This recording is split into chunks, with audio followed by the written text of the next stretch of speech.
ওয়াকার সাহেব, আপনারা কত সত্য বলেন ওইটা সারা দুনিয়ার মানুষ জানে। উঠতে বসতে হাসিনার মতো মিছা কথা বলেন। একটা এপিসোড লিখছিলাম ওয়াকারের যত মিছা কথা, 11টা মিছা কথা আইডেন্টিফাই করছিলাম, পরে আর দেই নাই। নেহাত মায় কইরা হাটের রুগী তো এত চাপ দেওয়া ঠিক হবে? আঙ্গুল তুলে সাবধান করছিলেন না? আমরা জনগণের পক্ষ থেকে আঙ্গুল তুলে সাবধান করতেছি, জাতিসংঘের মিশনে যাওয়া আপনি আর আপনার দুর্বৃত্ত জেনারেলদের গোয়ার্তমির জন্য যদি বন্ধ হইয়া যায় আপনার কি অবস্থা হবে চিন্তা করে দেখেন। আমরা বিপ্লব করে আসছি, আঙ্গুল তোলারে আমরা ডরাই না। আমরা 18 কোটি জনতা চিক্কর দিলে উদ্ধত আঙ্গুল কানে দিতে হবে, নয়তো কান পট্টি ফেটে যাবে। দর্শক, আজকের এই ভিডিওটি দেখলে আপনারা রীতিমতো অবাক হয়ে যাবেন। আপনারা জানেন ইতিমধ্যে আওয়ামী লীগ সরকারের পতন হয়েছে। এখন ক্ষমতায় আছেন অন্তর্বর্তী সরকার ডক্টর মোহাম্মদ ইউনূস। অন্তর্বর্তী সরকারের মাননীয় উপদেষ্টা ডক্টর মোহাম্মদ ইউনূস থাকাকালীন দেশে কি কি ঘটনা ঘটে যাচ্ছে তা আপনাদের প্রমাণ সহকারে দেখাবো। দর্শক, কথা আর বাড়াবো না, ভিডিওতে চলে যাব। তার আগে আপনাদের কাছে ছোট্ট একটি অনুরোধ, আপনি যদি আমাদের চ্যানেলে নতুন দর্শক হয়ে থাকেন তাহলে অবশ্যই চ্যানেলটি সাবস্ক্রাইব করে পাশে থাকা বেল আইকনটি বাজিয়ে দিতে ভুলবেন না। যারা অলরেডি আমার চ্যানেলটি সাবস্ক্রাইব করেছেন তাদেরকে জানাই অসংখ্য ধন্যবাদ। চলুন ভিডিওটি শুরু করা যাক। দুর্বিনীত আচরণ না করে জনগণের অনুগত হন, জনগণ আপনাদের রক্ষা করবে। আপনারা জনগণের দ্বারা নিযুক্ত, জনগণের অধীনস্থ বাহিনী। আন্তর্জাতিক সম্প্রদায়, জাতিসংঘ বাংলাদেশের জনগণের পক্ষে। কয়েকজন দুর্বৃত্ত জেনারেলের জন্য পুরো বাহিনীকে বিপদে ফেলবেন না। জেনারেল সাহেবেরা, আপনাদের বুদ্ধি বেশি হতে পারে কিন্তু আক্কেল কম। ভলকার তুর্ক সাহেবের কথাকে কাউন্টার দিতে গেলেন কোন আক্কেলে? কখনো কখনো চুপ থাকতে হয়। আপনারা যে কাউন্টার দিচ্ছেন তার অর্থ হলো ভলকার তুর্ক সাহেব মিথ্যা বলছে। মানবাধিকার লঙ্ঘনকারীদের রক্ষা করার চেষ্টা করে সেনাবাহিনী নিজেই তার প্রতিষ্ঠানকে ক্ষতিগ্রস্ত করছে। এতে তাদের ভাবমূর্তি পুনরুদ্ধার হওয়ার পরিবর্তে মানবাধিকার লঙ্ঘনের অভিযোগ নিয়ে জনসাধারণের মনে সন্দেহ আরো গভীর হচ্ছে, এমনকি জাতিসংঘের মিশনে অংশ নেওয়া অনিশ্চিত হয়ে যাচ্ছে।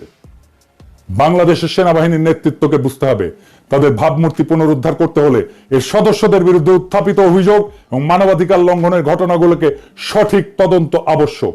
এর জন্য অপরাধীদের চিহ্নিত করাই আজ প্রথম কাজ।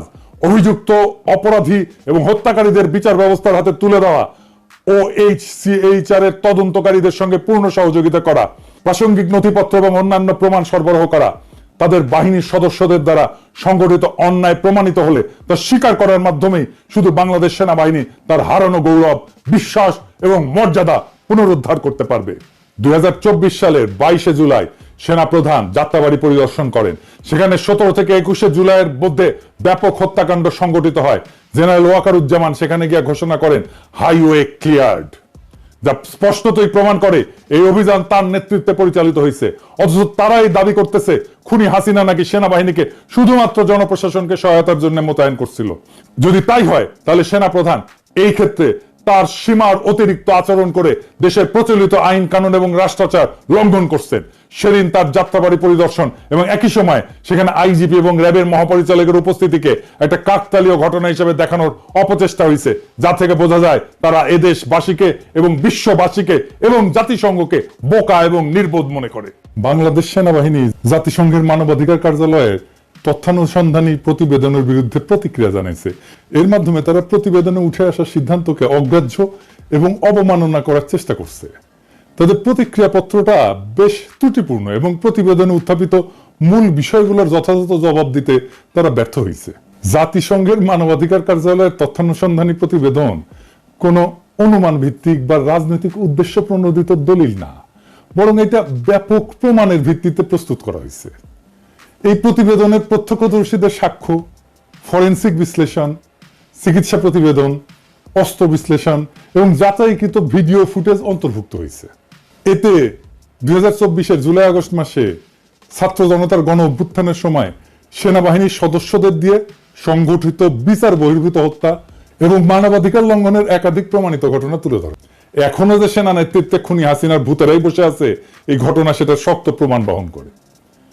আমি এটা একে একে এখন বিস্তারিত আলাপ করি। আসেন শুরু করি আল্লাহর নামে। তথ্য বিশ্লেষণ করে মনে হচ্ছে সশস্ত্র বাহিনীর প্রিন্সিপাল স্টাফ অফিসারকে, পিএসও, এএফডি কে হয়তো পাশ কাটায় দেওয়া হয়েছে।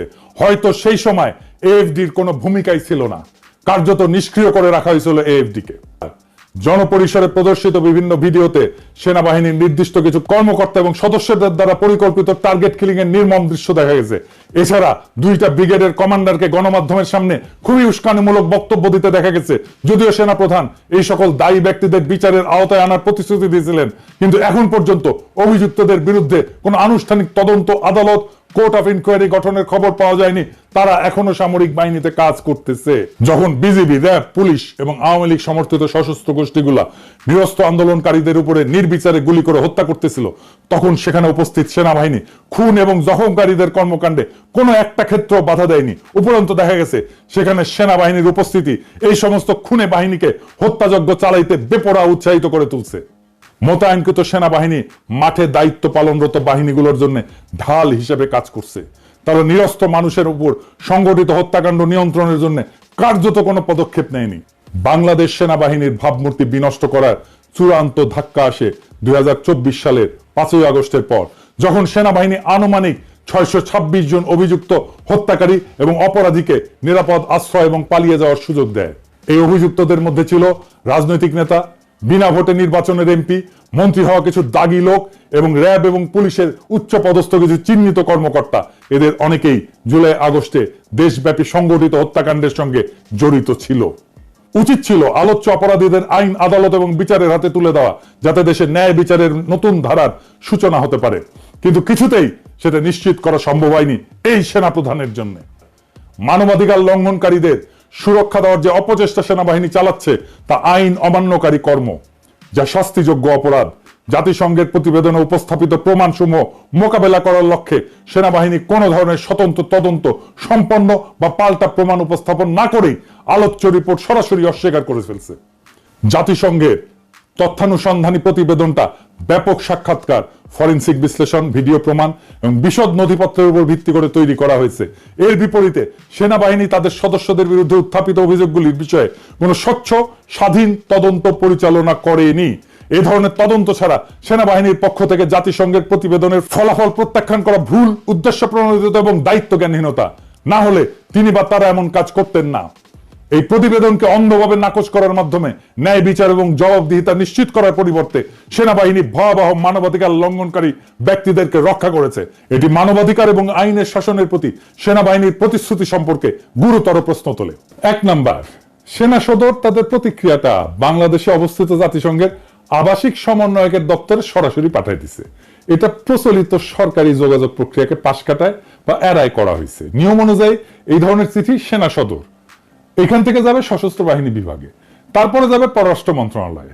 রীতি মেনে আলোচ্য প্রতিক্রিয়া পত্রটা যদি সকল পর্যায়ে অতিক্রম করে আগাইতো, তাহলে এর সত্যাসত্য যাচাই বাছাই করে তাদের দাবির বস্তুনিষ্ঠতা নির্ধারিত হয়ে যেত এবং এর সংশোধিত এবং পরিশোধিত রূপটা, চূড়ান্ত রূপটা তৈরি হওয়ার পরেই পররাষ্ট্র মন্ত্রণালয় জাতিসংঘের সংশ্লিষ্ট দপ্তরে পাঠাইতো। এটাই আসল রীতি। কিন্তু ওরা তো হারকুলিস নিজেরা মনে করে। হারকুলিস একটা মিথ্যা ভাব দেখানো আজকের সামরিক নেতৃত্ব সরকারি নিয়ম নীতি এবং প্রক্রিয়ার তোয়াক্কা না কইরা সরাসরি জাতিসংঘের ঢাকাস্থ দপ্তরে তাদের প্রতিক্রিয়া পত্রটা পাঠায় দেওয়ার দুঃসাহস দেখাইছে। এখন বাংলাদেশের পুরো সশস্ত্র বাহিনীকে এটা কইরা ঝুঁকির মধ্যে ফেলে দিছে। এখানে ভাবনার বিষয় হইল, প্রতিক্রিয়া যদি ন্যায়সঙ্গত হয় তাহলে তো তার প্রেরণের দায়িত্ব পড়তো অন্তর্বর্তীকালীন সরকারের উপরে, তাই না? কিন্তু তাড়াহুড়া কইরা সেনাবাহিনীর সদর দপ্তরে এটা পাঠালো কেন? খুন এবং নিজ নাগরিকদের হতাহত করার মতো মানবতা বিরোধী অপরাধের দায় সশস্ত্র বাহিনী কেন নিজের কাঁধে তুলে নিল? সেটা তো ভাবনার বিষয়, তাই না? এই বাহিনীকে দুর্নামে জড়ায় ফেলা, বিশ্ব পরিমণ্ডলে একে ক্ষতিগ্রস্ত করা অসৎ লক্ষ্য থেকেই গণহত্যার মতো অপরাধের সাথে জড়িত সেনা নেতৃত্বের ছোট্ট গ্রুপটা এই অপকর্ম সচেতন ভাবে করছে বলে আমি মনে করি এবং দেশবাসীও সেটা মনে করে। এতে সবচেয়ে বেশি লাভবান হবে দেশপ্রেমিক এই বাহিনীকে, যারা সবসময় দুর্বল, ক্ষতিগ্রস্ত করতে চায় সেই শক্তি, এবং ইন্ডিয়ায় পালায় যাওয়া খুনি হাসিনা স্বয়ং। আমাদের শক্ত অনুমান, এই চিঠি পাঠানোর বুদ্ধি দিছে ইন্ডিয়া, যেন বাংলাদেশের সেনাবাহিনীর শান্তি মিশন বিপদের মুখে পড়ে। 2 নাম্বার, সেনা সদর যে প্রতিক্রিয়া পত্রটা লিখছে তার মূল উদ্দেশ্য হইল বাংলাদেশের দণ্ডবিধি এবং সেনা আইনের আওতায় সেনাবাহিনীকে রক্ষা করার অপচেষ্টা। সেখানে তারা নিরস্ত্র সাধারণ জনগণের উপরে যে অতিরিক্ত বল প্রয়োগ করছে সেটার ন্যায্যতা দেখানোর চেষ্টা করছে।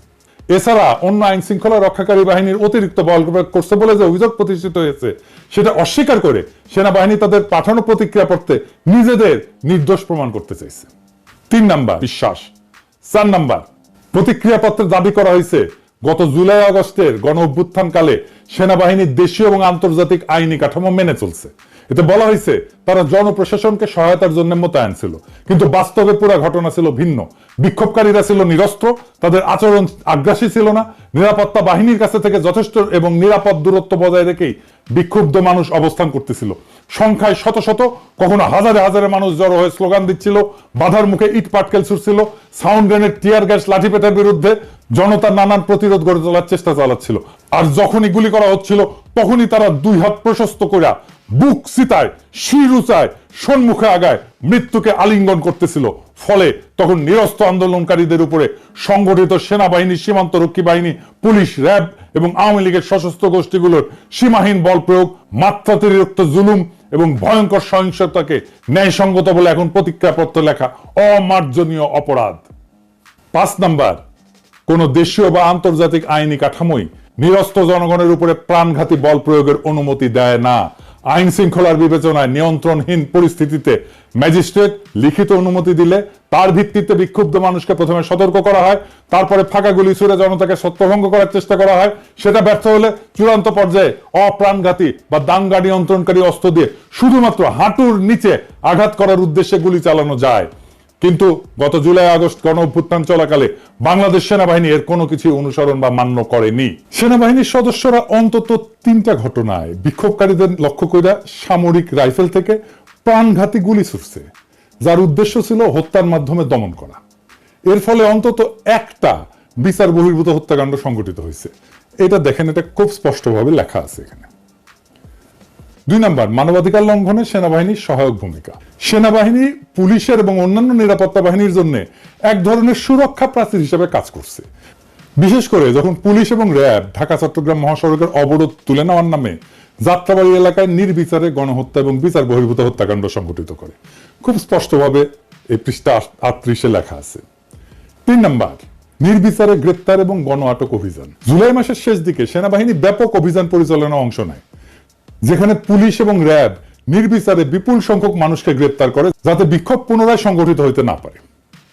এটা দেখেন, এখানে খুব স্পষ্টভাবে বলা আছে। এই প্রমাণিত ঘটনাগুলা পরিষ্কারভাবে দেখায় সেনাবাহিনী তার ভূমিকা অস্বীকার করার চেষ্টা করলেও বাস্তব তথ্যের সাথে সেটা সঙ্গতিপূর্ণ না। সম্প্রতি 2 মার্চ বাংলাদেশ সেনাবাহিনীর সদর দপ্তরে কর্মরত জাজ অ্যাডভোকেট জেনারেলের বিভাগ থেকে পাঠানো বাংলাদেশ সেনাবাহিনীর বিরুদ্ধে মানবাধিকার লঙ্ঘনের অভিযোগ সংক্রান্ত OHCHR এর প্রতিবেদনের বিরুদ্ধে দেওয়া প্রতিক্রিয়াটা আজ আমার আলোচনার বিষয়, বুঝতেই পারতেছেন। খুবই নিকট অতীতের ফ্যাসিবাদী শাসন অনুসরণ কইরা সেনা সদর তাদের পুরানো এবং অভ্যস্ত বয়ান অনুকরণ কইরা এটা তৈরি করছে। খুনি হাসিনার মতো একইভাবে জাতিসংঘের এই সংস্থার প্রতিবেদনে প্রকাশিত বিষয়বস্তুকে এরা অস্বীকার করছে। এরা ভুলে যেতে চাইছে যে ইন্টারনেটে ছড়াইয়া থাকা অজস্র ভিডিও, নজির এবং উপস্থাপিত কঠোর প্রামাণিক নিদর্শনসমূহ এই প্রতিবেদনকে জোরালোভাবে সমর্থন করে। অবাস্তবোচিত প্রতিক্রিয়া দেওয়ার মাধ্যমে সেনা কর্তৃপক্ষ তাদের বিরুদ্ধে ওঠা অভিযোগগুলোকে বাতিল করে দেওয়ার এক ভিত্তিহীন অপচেষ্টা চালাইছে। এদের প্রতিক্রিয়াটা যে কতটা অন্তঃসার শূন্য সেটা আজকে আমি দেশবাসীর সামনে তুলে ধরব। আর্মি জেনারেলরা তাদের প্রতিক্রিয়াপত্রে গণ অভ্যুত্থান দমন করতে 2024-এর জুলাই আগস্ট মাসে গৃহীত বাংলাদেশ সশস্ত্র বাহিনীর সামরিক পদক্ষেপগুলোকে বলছে সঠিক, উপযুক্ত বা যথাযথ, এবং এটাই প্রমাণ করার প্রাণপণ চেষ্টা করছে। এখন 7 মাস পরে তখন সেনাবাহিনীর গৃহীত পদক্ষেপ সমূহের বৈধতা প্রমাণ করতে হলে সেনা সদর দপ্তরের নিম্নলিখিত তথ্যগুলো সম্মুখে হাজির করা উচিত ছিল। 1 নাম্বার, কোথায় কোন স্থানসমূহ সেনাবাহিনী গুলি চালাইছে সেই যুদ্ধস্থল বা সংঘর্ষস্থলের তালিকা প্রকাশ করা। 2 নাম্বার, যে সকল ম্যাজিস্ট্রেট ওই সমস্ত স্থানে দায়িত্বে ছিলেন তাদের নামের তালিকা দেওয়া। 3 নাম্বার, সংশ্লিষ্ট ম্যাজিস্ট্রেটদের তখন স্বাক্ষরিত অনুমতি বা অনুমোদনের নথিপত্র প্রমাণ হিসেবে তুলে ধরা। এর কিছুই তারা করতে পারবে না। এখন মানবাধিকার লঙ্ঘনকারীদের জবাবদিহির আওতায় আনতে সেনাবাহিনীকেই সহায়তা করতে হবে। আগায় না আসলে এদের কোনো উপায় থাকবে না। জাতিসংঘের প্রতিবেদনের ফলাফল প্রত্যাখ্যান করার পরিবর্তে সেনাবাহিনীর উচিত দায়িত্বশীল ভূমিকা পালন করা, অর্থাৎ স্বীকার করা যে মানবাধিকার লঙ্ঘন সংঘটিত হয়েছে এবং ন্যায় বিচার এবং জবাবদিহিতা নিশ্চিত করার জন্য তারা এখন কাজ করবে। তাদের প্রতি জনগণের আস্থা পুনরুদ্ধারের একমাত্র উপায় হলো সেনাবাহিনীর মধ্যে যারা এই ধরনের অপরাধের সঙ্গে জড়িত ছিল তাদের চিহ্নিত করে যথাযথ আইনি ব্যবস্থা গ্রহণ করা। সেনাবাহিনীকে অবশ্যই তদন্তকারীদের সঙ্গে সহযোগিতা করতে হবে, সামরিক নথিপত্রের উপরে প্রবেশাধিকার দিতে হবে এবং দোষীদের বিচারের আওতায় আনতে সহায়তা করতে হবে। এর মধ্যে কোনো যদি কিন্তু না। দর্শক, সম্পূর্ণ ভিডিওটি দেখলেন, আশা করি বিষয়টি বুঝতে পেরেছেন। এই নিয়ে আপনার গুরুত্বপূর্ণ মন্তব্যটি অবশ্যই কমেন্ট বক্সে জানিয়ে দিবেন। ধন্যবাদ।